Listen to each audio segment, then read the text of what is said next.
In today's video, I will walk you through how to add layers in AutoCAD.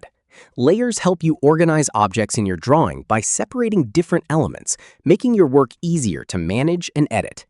To begin, go to the Home tab and locate the Layers panel. Click Layer Properties to open the Layer Properties Manager.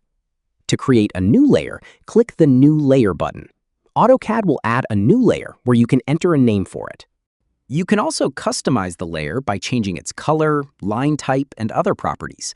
These settings help you easily identify and control different objects in your drawing. To make a layer active, simply select it and click Set Current.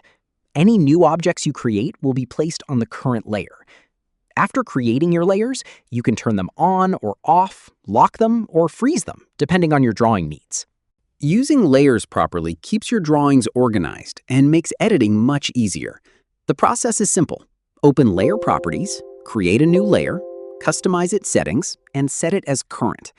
And that's how to add layers in AutoCAD. Thank you for watching the video.